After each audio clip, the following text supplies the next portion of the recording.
and welcome to the MBOM podcast, where you'll learn to master the business of yoga.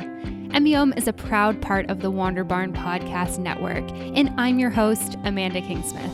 I'm a 500-hour registered yoga teacher, a yoga business coach, and a total business geek. Here at MBOM, you'll learn everything you need to know to create a sustainable yoga business by learning from myself and guests from around the world about how they built their yoga businesses, and about how you too can become a successful yoga teacher, studio owner, and much more.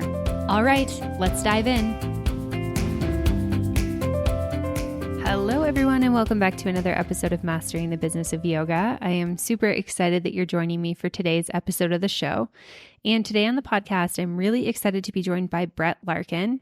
Brett is the founder of Uplifted Yoga and the author of Yoga Life, Habits, Poses, and Breathwork to Channel Joy Amidst the Chaos. And her training has set the standard for quality online certification since 2015 and has produced thousands of yoga teachers. She also has an award-winning YouTube channel with over 500,000 subscribers and the Uplifted Yoga podcast, which empowers listeners to actively design their lives using yoga's ancient wisdom. Yoga enthusiasts love her courses on Kundalini, prenatal yoga, and the Uplifted Yoga Academy. And this is actually Brett's second time on the podcast. So she joined me back in the fall of 2020, and I was super excited to catch up with her to hear what she's been up to. So we kicked things off by hearing what she's been up to in her business since she came on a little over 3 years ago, including the shifts and updates that she's made to her business and programs. And we also discussed the changing online yoga industry and how that's impacted her business, as well as we dove into what it was like to write and publish a book, all while being a busy entrepreneur and a mom and so much more. So this was a really, really amazing conversation. And Brett is just a wonderful person and an absolute wealth of knowledge when it comes to yoga and yoga business. So she has so many great golden nuggets and pieces of wisdom to share. And so without further ado, let's dive into the episode. Here is Brett. Well, welcome to the podcast today, Brett. I'm really excited to have you on the show today. Thanks, Amanda. I'm thrilled to be here. Yeah. And where are you joining us from today? I am joining you from Seattle, and it just snowed here where I live. So I'm good. We love skiing, so I'm happy up here. That's awesome. I feel like snow, a time of recording for context, is like mid-February. I feel like snow in mid-February in Seattle is not all that common, is it? No, we usually don't get snow, but we go to the mountains a lot, which is very close to our house. So the kids and I were used to skiing a lot, but then we never have snow like at our house that's like, kind of more downtown. So it's really exciting for them. They woke up this morning. They were so excited. I bet. Yeah. I grew up in Western Canada, so I know all about snow, and I feel like I loved it as a kid, and now as an adult, I'm like so grumbly about it. Funny. I know. It's making me happy. It's just like everything's lighter and brighter, and I don't know. Yeah, snow is very beautiful. I will give it that. Yes, I'm also Pitta dominant, so it's very good for my constitution to have some, yeah, cools you down a little bit. Cooling, calming elements. Yes, exactly. I love it. Well, I'm so excited to dive in with you. And I had the pleasure of having you on the show a little over 3 years ago, I guess almost 3.5 years ago. We talked like right in the depths of pandemic days. And you were such a great guest to have on at that point because the yoga world was really shifting and people were trying to figure out this whole online yoga business, online yoga world. And this is something you've been doing for so long. And I want to kick things off by just catching up with you. I know 3.5 years, so much can happen in life and business and all those things, but can you give us kind of an overview of what you've been doing over the last couple of years since we chatted last? Well, it's been a wild ride. Reflecting back, looking at the whole journey, it's just incredible, right? When you look at a 15-year time span from going on YouTube in 2012, when I felt like I was very late to the platform, to 2014, 2015, putting out yoga mobile apps, which again is so commonplace now, but back then it was innovative, like not that many people were doing it. And then putting yoga teacher training online in 2015, it was just me and one other woman. So it's like, if you wanted to do yoga teacher training in 2015, there were two options, her and me. And it was this beautiful niche business. And it was so funny because I was it was complicated, right? Because Yoga Alliance didn't approve online trainings back at that time, which was why I didn't put an online training up earlier. I didn't think anyone would buy it. But my community and my members kept telling me they wanted it and that they didn't care. They just wanted to study with me. And I thought they were insane. But I listened to them and I ended up putting it up. And it turned out a lot of people like just wanted to do it online, needed to do it online, right? Either because they were a nurse or they worked a crazy schedule or they were a flight attendant or they had small kids or they had an injury or all sorts of different situations. And so for 5 years, it was this business that was just, yeah, no one was in it. And I think people thought I was weird. Like it wasn't something I would lead with when I met other yogis. Like, oh, I'm the person who like put yoga teacher training online. I'd kind of like keep that on the DL because it was just really weird. I always like to tell people we had an entire 2 weeks in our syllabus because the way my trainings work is you get a manual shipped to you from our warehouse. You get the mobile app full of all these videos that correspond with the manual, and that's all kind of like your pre-work. And then we're live on Zoom together for implementation and teaching together and all these things. And we had 2 weeks built into that live portion to just teach people how to use Zoom. So 2020 hits, and it's like all of a sudden, every yoga teacher training's online.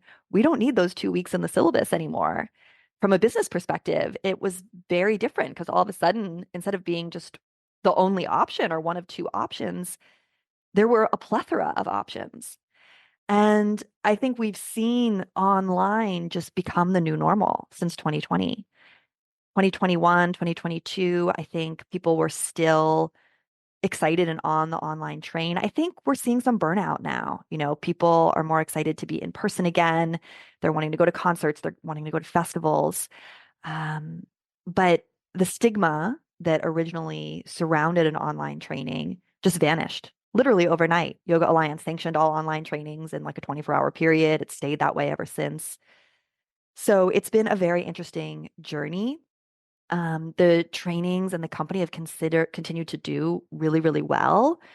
Obviously, being like a market leader in the space, I think was a huge advantage just in terms of our tech and our proprietary method and the way I know people learn best online. I think a lot of people took their trainings online and like just kind of like shot a webcam at a teacher and taught the training the same way they would in person. And that doesn't work, or is definitely not ideal for the student. We need short videos and to make it really fun. My training is really designed for people who are busy so they can consume it in little bite-sized pieces. But yeah, since we talked, I don't know if I had a Kundalini training. So now I have an entire 200-hour online training that just specializes in Kundalini yoga. And I just launched two new courses. One is called Yoga for Self-Mastery, which is a yoga life coaching course for people who want to life coach themselves using Vedic wisdom. And the newest one is called Embodied Yoga Life Coaching, which is basically taking somatic yoga and blending it with how to be a life coach yourself. So I teach people 6 Vedic frameworks, 6 life coaching frameworks rooted in ancient wisdom. And then we blend it with movement so that you're kind of giving a yoga private, but you're also life coaching and using the information you glean in the life coaching to give the person a very personalized movement session that's working more with embodiment. It's a little less typical, the traditional yoga poses, and more about getting down and into the body and working with emotions. So that was a mouthful. I'll pause there. Do you have a small studio but are paying big studio fees for your software? Not all studios need the bells and whistles that come with a huge software package or the high price tag. Our friends at Offering Tree have stepped up to help folks like you by creating a boutique studio package. The Studio Light package is everything a smaller studio needs to be successful, including all the Offering Tree features, plus financial reporting, payroll, marketing, automations, and more. With a login for up to 3 staff members, this could be the switch that makes your studio thrive. Pricing for the Studio Light package starts at just $100 US a month, including a free trial. So head on over to Offering Tree to learn more about how the software can bring you success in 2024. To learn more, book a demo, and access my partner discount of 15% off your first year, you can head on over to offeringtree.com/MBO. Once again, that's offeringtree.com/MBO. All right, now back to the show.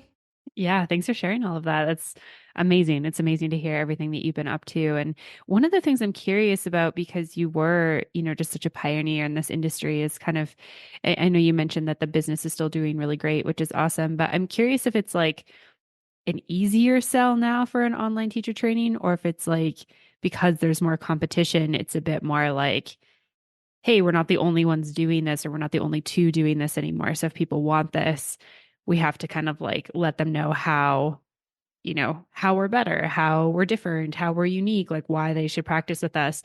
Or if it's been, just how it's been, I guess, kind of like, I don't really like using the term competition, but I guess like kind of competition wise, like supply and demand. And I'm asking this because I started podcasting really early. And I feel like when I used to ask guests to come on my show, I had guests who were like, what's a podcast?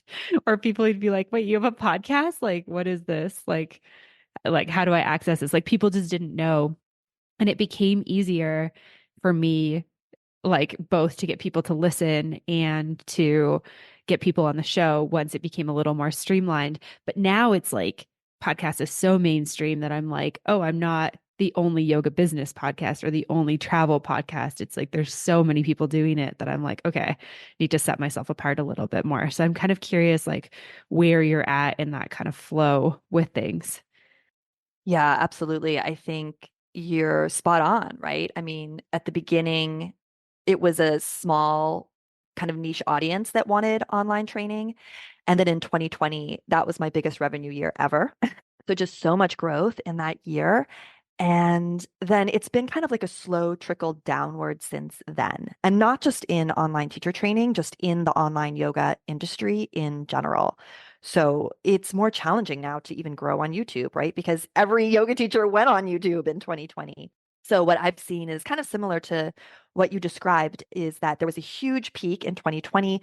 We've kind of been sliding down from that peak, 2021, 2022, 2023. But the thing is, there's so many more people who want online training now that like the pool of people that we're pulling from is so much bigger.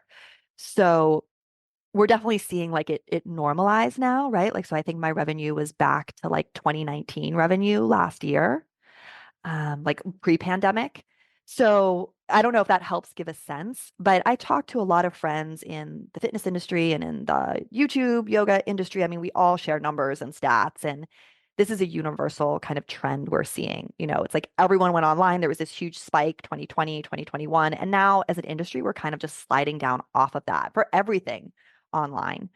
And definitely, standing out from the competition. There's something I want to point out here too, because I know there's a lot of yoga teachers listening to this, but the way I'm describing and talking about my business is very detached from me as a person. And I want everyone who's listening to notice that because I think yoga teachers, we can get really wrapped up in our business being our identity or our business being attached to our self-worth or our business. I really see my business as an entity outside of myself. That is not easy to do because I care so much about it. My face is on everything. I care about our students. But as a business owner, it's very important for my mental health to be able to do that. So we can dive into that if you want to, but I want to point out the way that I'm talking about this. And then what you talked about with differentiation, it's like, absolutely. I mean, you can buy yoga teacher training online now for $99. I see ads for that all the time. My training is close to $3,000. Well, it depends what training you're buying and how, but my trainings range from $2,850 to $8,000. So there's a broad spectrum in there, but I've never lowered my prices. I decided that regardless what was happening with the online yoga industry, I was going to stay true to the value that we provide, which is incredibly personalized. And I don't think anyone, kind of has the secret sauce that we do. And so I think that's another important thing for yoga teachers to hear is that you don't have to deflate the value of what you're doing or lower your price.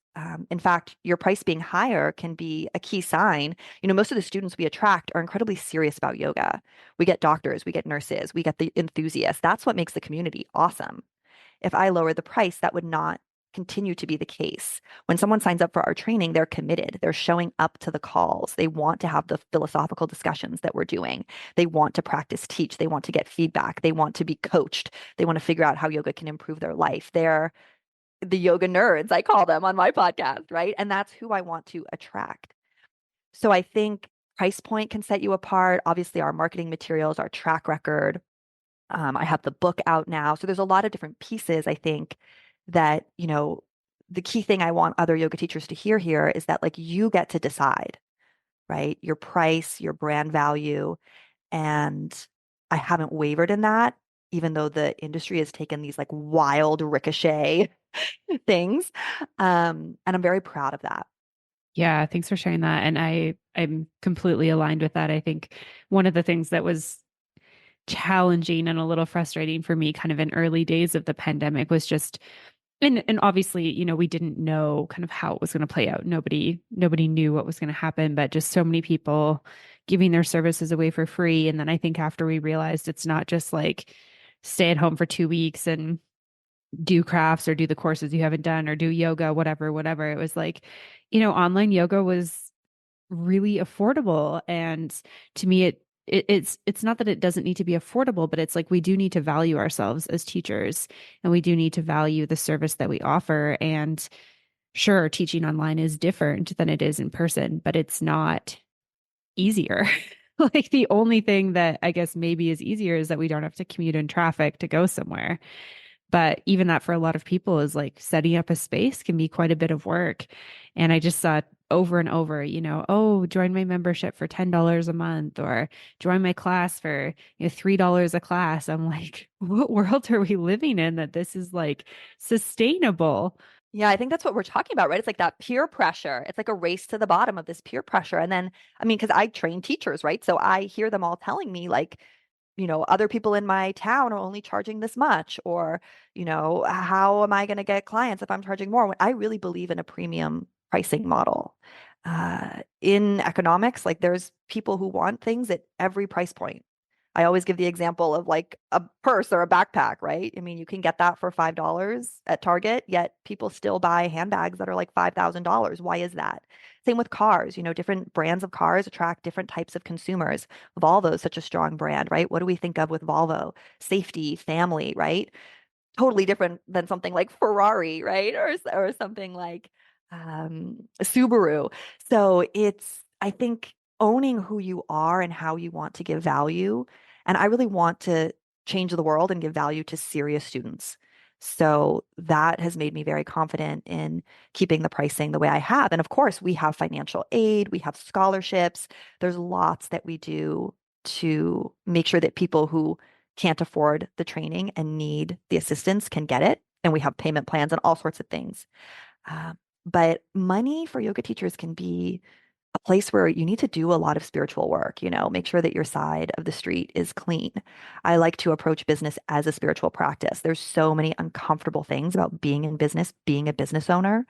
But when you approach it as, this is an opportunity for my growth, this is an opportunity to see maybe a shadow I have and evolve, then business becomes a lot more fun. Yeah, I love that. That's beautiful. And I also just feel like just to kind of wrap this topic up, it's like you get what you pay for, I think is a good reminder for people because I think it's like, oh, of course it's attractive to only pay $99 for training, but like what kind of quality are you going to get out of that? It's not going to be the same as a $3,000 training and somebody who's been doing it for as long as you've been doing it, you've got over a decade of experience teaching online at this point. So I think that that's really important for people to keep in mind. And I think that people listening probably know that as consumers, but I think it's also really important for us to remember that as like producers of content to not devalue the things that we're putting our hard work and our labor and our heart and soul into is like remembering you paid to get good training. You've put in the hours to practice, you've put in the hours to create something awesome. Like you need to put that out in the world at the price that it should be valued at. Yeah, you do get what you pay for. And it's interesting because it took a year or two for me to figure this out, but I realized we were a lot of people's second training. So now we actually have marketing copy that speaks directly to that. We have emails that speak directly to that. It's like, did you buy an online training and have yet to complete it or are struggling to complete it? We have now what's called our crossover program, which is literally designed for what you just described, right? The person who just like hit the button for the 99 thing and then realized, there wasn't really any mentorship or structure or guidance behind that checkout cart, right? So we now have a whole even system for people who want to cross over, we call it, into the uplifted system. Amazing. I love that. And one of the things that you mentioned earlier that I wanted to loop back to was, a lot of teachers, and especially, this isn't being taught in a lot of trainings, like how to actually teach online is like they, set up a webcam and then they just teach a training. And so I'm curious, like maybe if you can share with us some of your tips for anyone who's wanting to, teach online or maybe train teachers online. Like, what are some kind of key things for offering a really quality training? Because I think you can be a great teacher and I think you could have a great curriculum, but execution is really important in this kind of online space. I think shorter videos, just helping people be able to micro learn. That's something that we have focused on. I am big on production value. I like high quality videos, not the entire training, but all the core modules that really are foundational, whether it's philosophy or anatomy. There's beautiful, beautiful detailed PowerPoints, or it's filmed with like a 2 or 3 camera setup where we have skeletons, where we have bones from different bodies. The visual is very important. That zooming in on the knee and pigeon, for example, or exactly how to floint or point the foot. So I think multi-camera setups, that's a big investment. But if you're going to put something out there that you're going to charge a lot for, I mean, to me, that's an expectation. I think people really love pen and paper, which is why, and I think I'm the only yoga teacher training out there that does this. I ship people paper manuals. We have paper manuals for all of our trainings that correspond with the videos. So I think thinking about what is something tactile that someone can complete or do that complements the online piece, because otherwise it's so, I mean, and people love getting our manuals. Like I know it's one thing to mail someone a PDF and hopefully they print it and all of it, but there's just something, I love that piece of our business, even though it's not fun logistically, let me tell you, especially internationally. So yeah, I would think about like what can you do that's tactile. I think about hybrid. I have small kids right now, so it's not ideal for me, but I am looking long term. Like how can we have, an in-person component to some of these, or a retreat or a weekend or something where we can take the best of online and then fuse it with the best of in person. I would think about short form content. And I love to keep my content entertaining.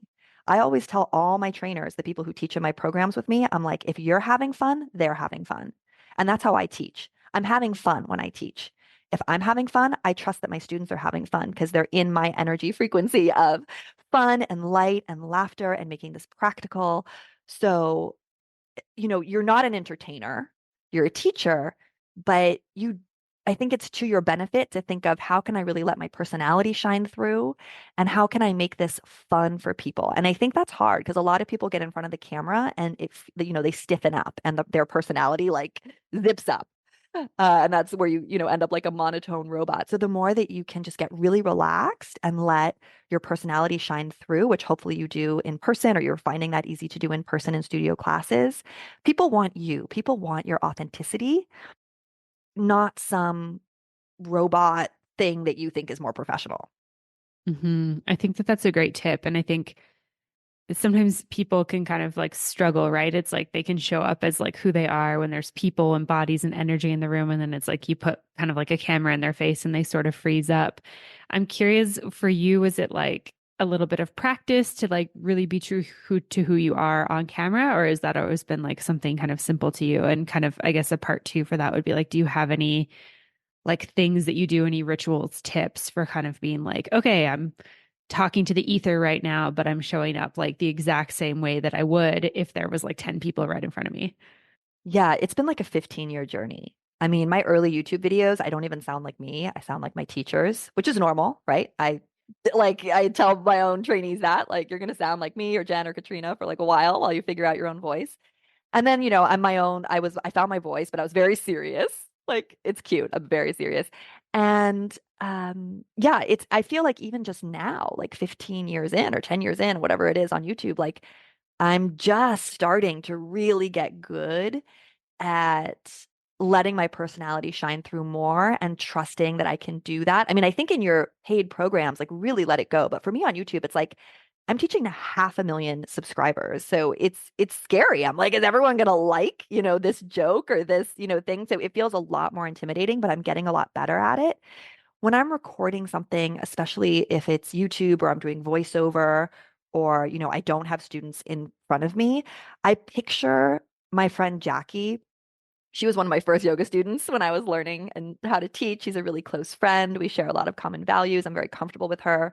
So I often picture her and talking to her, like imagining that she's there, even though she's not. And I find that helps me just smile more and be more warm and maybe like crack some jokes or say things that I might be intimidated to. I also use her anytime I'm writing emails. So coming kind of back to the marketing side of business, like if I'm writing an email, I'm always visualizing her. I'm visualizing like one woman that I'm writing to instead of, the 100,000 plus like list of people. So I think that having an anchor or a visual of someone in your mind is really helpful. The other tip I would give is if you can, film with a student. And I've done this. I bring in a demo student or I get a trainee who lives locally to come, and it's really amazing. Like you say different cues, you are warmer, you teach in a completely different way when you have a physical body in front of you. So for many series or DVDs, oh my gosh, I'm dating myself, but things that I filmed, like having that demo student has really, and I've gotten feedback from some of my students saying like, oh, we love how you cue in that video the best. And it's always like the videos where I had a physical demo person with me. So that's another great trick is just like bring someone else on screen. And that's something I do in yoga teacher training too. I try to teach with someone else. Not always. There's a lot of videos of me alone as well. But, one person on screen is pretty boring. Two people on screen, you can have a lot more fun. It's a lot more dynamic. So finding those collaborations and co-creators and people that you can be on camera with, going back and forth, that's going to make a video like 10x more interesting. Okay, I love those tips. Thank you so much. I feel like that's so helpful. It's the idea of like bringing somebody in or imagining somebody and having that specific person that you're talking to. I feel like hopefully that'll help anyone who's listening who's like, I really want to do this, but I just feel like I sit in front of the camera and I'm like, blah, blah, blah, blah, blah. Cause it's not fun to watch, right? It's like, it's not fun to record and it's not fun to watch. So I feel like definitely having some tips up your sleeve is helpful. And then I just love the point also that it's like you've been practicing this for so long. And I think sometimes we want to be like experts at something right away, or we want to be perfect at something right away. And we live in this like fast paced world, right? Where it's like, I mean, you can order a product and have it delivered to you in like a couple of hours now with like Amazon Prime, which is just wild. But I feel like we've lost a little bit of patience. And I think that this is just another skill that we need to work on, right? Like offering things online, being on camera, teaching to people online is a skill that we need to hone over time. We're not going to just sit down in front of the camera, likely, and just create something where we're like, amazing, I love that. That's perfect. So that's a Yes, great point to absolutely. bring It up is as such a well. long journey. I mean, every video I see of myself on YouTube, I'm like, this could have been better. That could have been better. This could have been better. And then I just use it to fuel my creativity to just, you're just competing against yourself and trying to do better next time. I agree. This is not a fast process. It's kind of like when someone wants their brand figured out or their website figured out. It's like your brand is a living, breathing thing that's going to keep evolving with you. It's going to keep changing with you.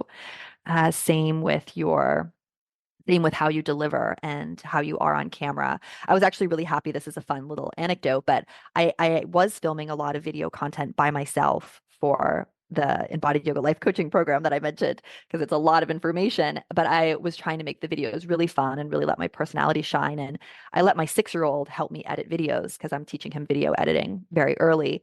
And I was so happy because he can't understand everything that I'm saying in these videos, obviously, because he's 6 and there's complex terms and stuff. But he was laughing. Like he could tell when I was making a joke and he was giggling. And I was like, oh my gosh, if my 6-year-old is finding this video fun or is sensing my personality through it, even though I'm talking about stuff that he doesn't even understand, I was like, that's a really good sign.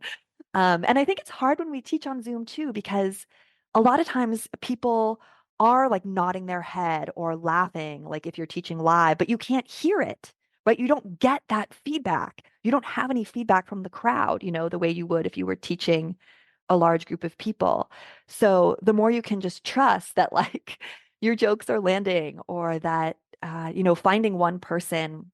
I really appreciate Jen on my team because she's always really good at like nodding or smiling. Like she's just a very responsive person. So I always make sure like she's kind of in my Zoom screen. Because it just gives me that confidence that, like, yeah, what I'm saying is landing. Because it is a very weird thing to teach live on Zoom. So just adding in those little tips. Yeah. Yeah, absolutely. Yeah, those are all so great. So, yeah, thank you for sharing those. And I love that your 6 year old was like, get like enjoying it. I think there's something really special with little kids when they like see their parents doing something that's not like being mom, or being dad.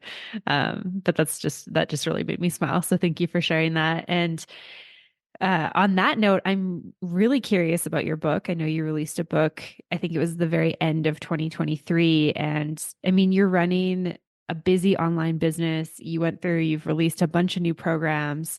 You're a mom to, I think, two little kids. Yes, two little kids. Yeah, two little kids. And you wrote a book. So I'm curious, how on earth did you get this done? Well, it takes a village. You need to get support. I have an incredible team behind me at Uplifted Yoga. I mean, we're a small team, but just incredible people there supporting me. Um, and my husband was supporting and working in my business for 2 years during the pandemic, so I had his support as well. And I have an incredible home team. I mean, I think that's something that needs to be talked about more. I have nanny, I have help, I have people help cook. I mean, especially, that's all kind of going away now because my youngest is just about to start full-time school, which is so exciting that he can go to school till 3. But I know a lot of yoga teachers are women, and a lot of women are moms and caretakers, maybe of kids, of elderly parents.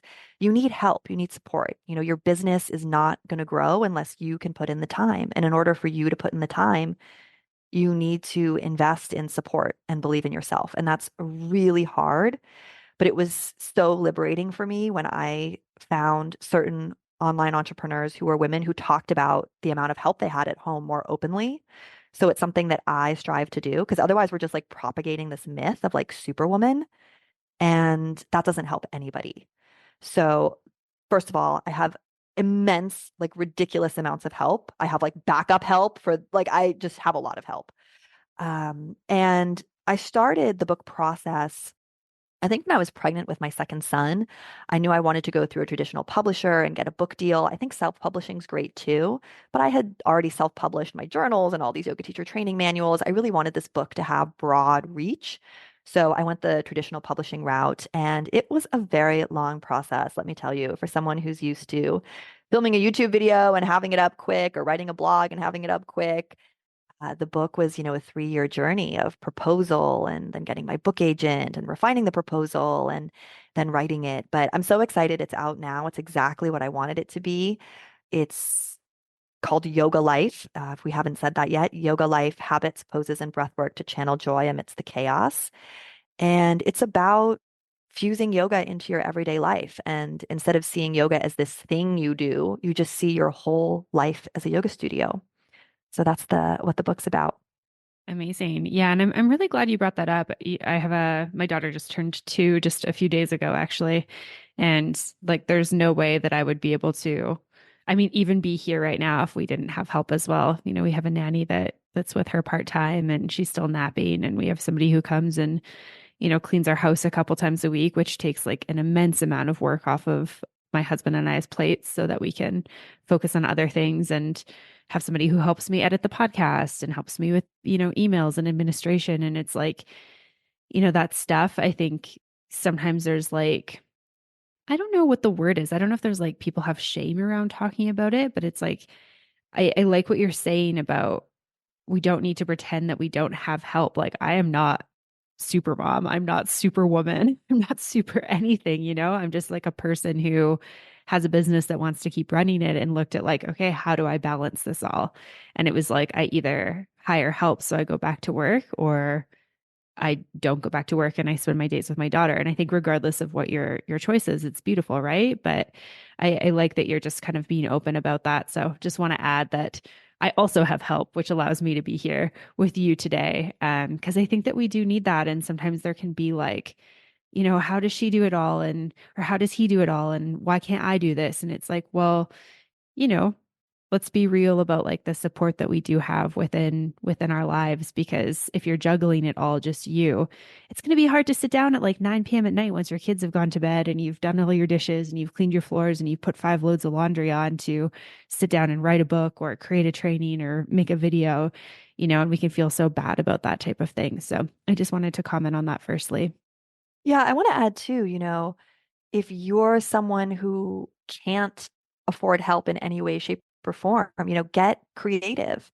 Swap with other moms. I mean, in addition to the help I have key mom friends who like if they're in a pinch, I'm like, I got you, right? And it's the same for me with them. So maybe there's someone in your neighborhood where it's like you can watch their kids, 2 afternoons a week, and then they watch your kids 2 afternoons a week. We're so isolated from one another, but even if you don't have the funds right now, I just encourage you to get creative and figure out how you can leverage your community or other moms or other women to create time for what you're passionate about because your passions matter.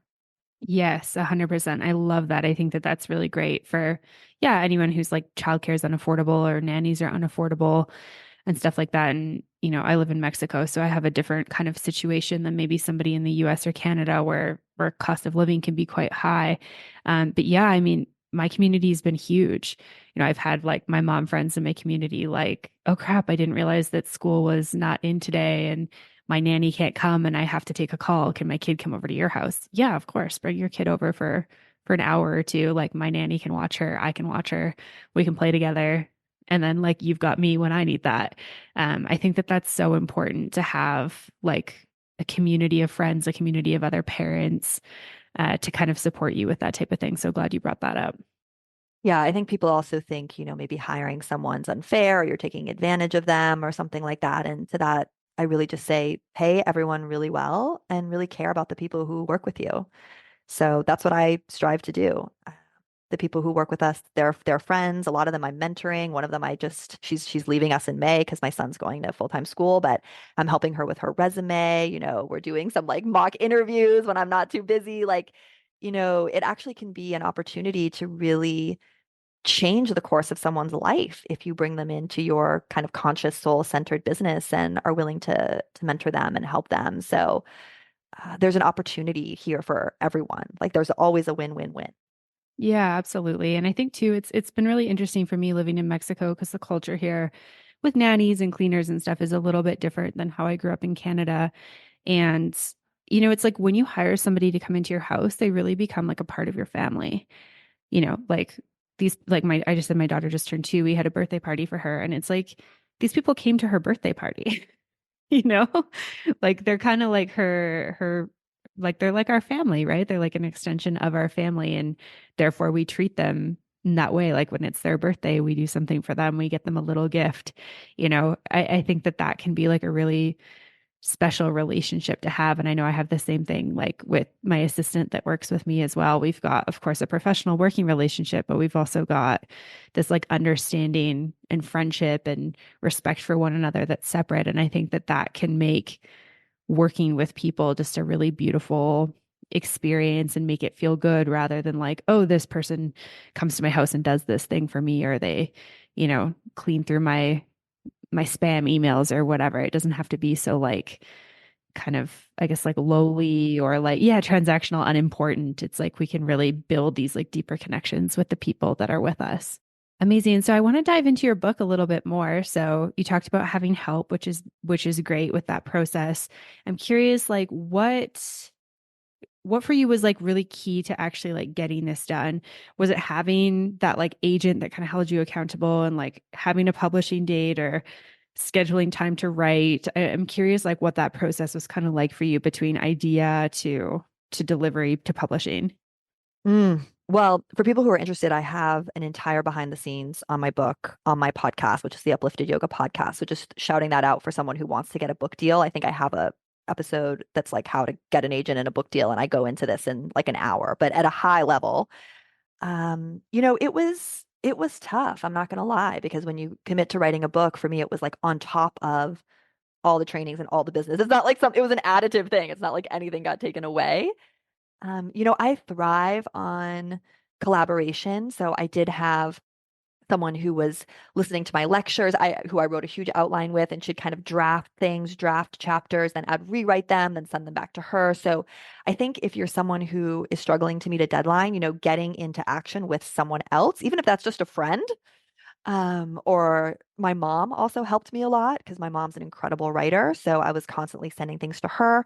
So I think that really helped, like not being isolated, but kind of, again, I love co-creating, whether it's with my audience on YouTube or co-creating with, like a writing partner or my mom, like passing ideas back and forth. At the end, I ended up kind of rewriting everything because the book is mine, but it was so, so helpful to have people kind of helping me build that skeleton, if that makes sense. And then, of course, it was a lot of like late nights, early mornings. But I don't know, for me, like I'm Pitta, right? So getting stuff done on time is like not my problem. For me, it was like the opposite. I was like handing it in too early and being to my publisher, like, give me notes faster so I can, implement and get this done. But it was humbling in the sense that it's a very, very long process with a lot of different people involved. So it forced me to really slow down. And I'm so proud of what the book turned out to be. I mean, there's just so much work and research. If folks go and check it out, you'll see that I have a whole chapter about the history of yoga and how it came west. There's tons of footnotes, tons of research that went into this. And of course, I describe it in a way that I think is very fun and manageable. There's a great chapter on how to live your yoga, practicing the yoga of awareness. And of course, then there's my framework for designing your own personal ritual at home and meeting what I call your soulmate poses, which are the postures that usher you into your deepest breath in a flow state the fastest and the most efficiently. With if you're a business owner or a mom, you want to know how to do that because it's great when we can do a 60-minute practice, but this whole book is hung around creating a 20-minute personalized ritual. And then the way I design it is that it's modular so that you can break it apart and make it just 5 minutes or make it 10 minutes. And there's quizzes throughout the book because we're designing this ritual based on your Ayurvedic constitution and then what you have going on in your life, what stage of life you're in. Lastly, at the back of the book, there's an area for common things, like an adaptations guide. So, how you might adjust your personal ritual when you're pregnant or going through menopause or in a period of anxiety, stress, and overwhelm. So it's really fun. My challenge with this book is I wanted to write something that would serve both the student and the teacher. But the thing is, both the student and the teacher need at-home yoga that's personalized and powerful. So that's, the big thing of this book is like knowing yourself and knowing your Ayurvedic constitution.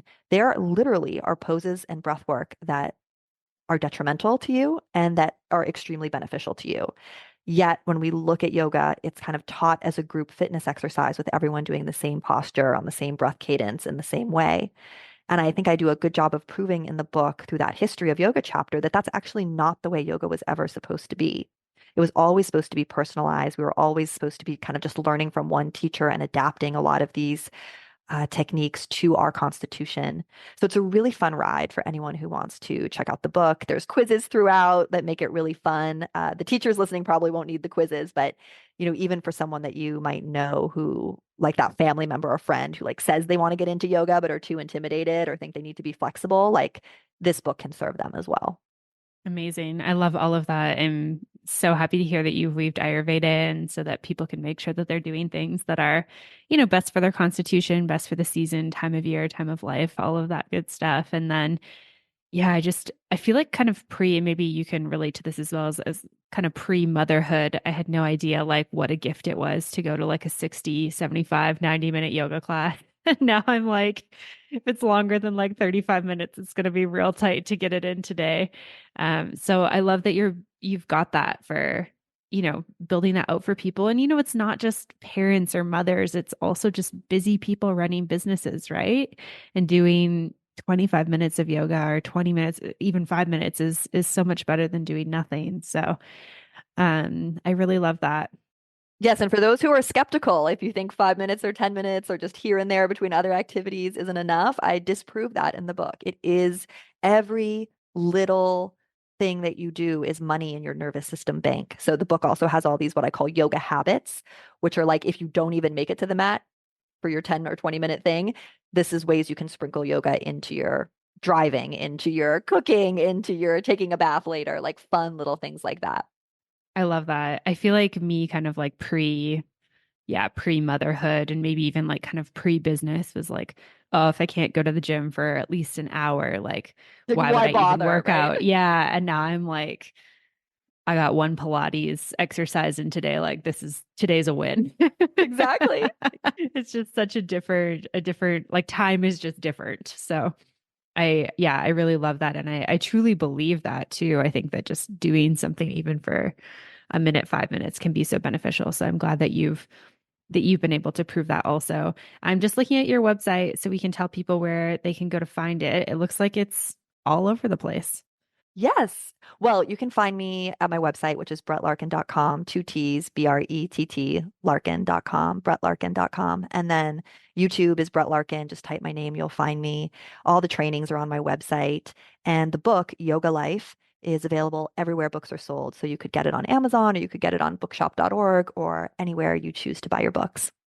Amazing. Yeah, I see here Barnes and Noble, Walmart, Target. So you've got all the things covered.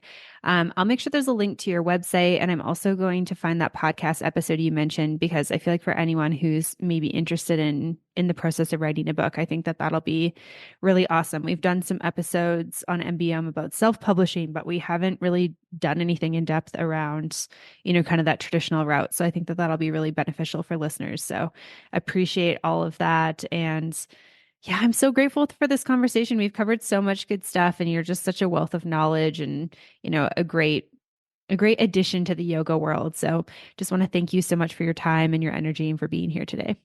Thanks, Amanda. All right, my friends, I hope that you enjoyed that episode of the podcast with Brett Larkin. It's always a pleasure to have Brett on the podcast, and it was so awesome to catch up with her and hear what she's been up to. You guys make sure you go check her out, check out her business, her YouTube channel, and of course, go grab a copy of her book, Yoga Life, Habits, Poses, and Breathwork to Channel Joy Amidst the Chaos. I am so excited for my copy and can't wait to dive in a little bit more. And of course, a big thank you to Offering Tree for sponsoring this episode. Go give them some love, offeringtree.com/MBOM.